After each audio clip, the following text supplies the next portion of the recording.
Tahukah kamu bahwa perubahan iklim bukan lagi isu masa depan, tapi tantangan hukum yang nyata hari ini?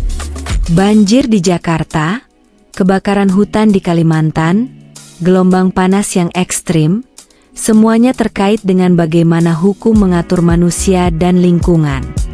Hukum bukan hanya aturan kaku, tapi alat untuk menjaga bumi dan kehidupan kita. Yuk, kita lihat bagaimana hukum internasional dan nasional bekerja sama menghadapi krisis iklim.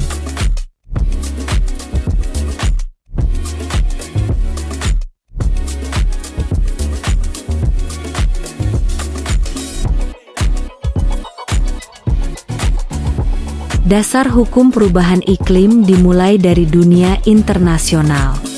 Tahun 1992, dunia sepakat membentuk UNFCCC, Konvensi Kerangka Kerja PBB tentang Perubahan Iklim. Kemudian hadir Protokol Kyoto, 1997, yang mewajibkan negara maju mengurangi emisi gas rumah kaca. Dan puncaknya adalah Paris Agreement 2015, di mana semua negara, termasuk Indonesia, berkomitmen menurunkan emisi dan beradaptasi terhadap perubahan iklim.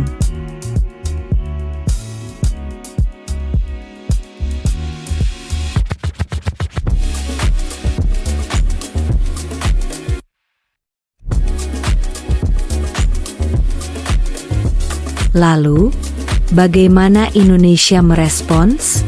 Indonesia memasukkan aturan-aturan iklim ke dalam hukum nasional. Ada UU Nomor 32 Tahun 2009 tentang perlindungan dan pengelolaan lingkungan hidup. Ada juga UU Nomor 16 Tahun 2016 yang meratifikasi Paris Agreement. Serta Perpres Nomor 98 Tahun 2021 tentang nilai ekonomi karbon, yang membuka jalan bagi perdagangan karbon dan ekonomi hijau.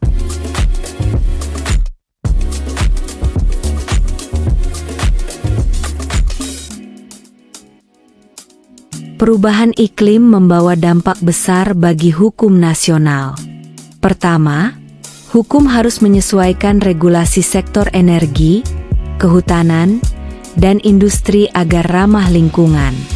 Kedua, muncul tanggung jawab hukum baru bagi perusahaan yang mencemari lingkungan atau menghasilkan emisi berlebih. Ketiga, prinsip-prinsip hukum lingkungan, seperti kehati-hatian, pembangunan berkelanjutan, dan keadilan antar generasi, kini menjadi pondasi penting dalam hukum nasional. Dan yang paling penting, masyarakat punya hak untuk ikut mengawasi dan menuntut keadilan lingkungan.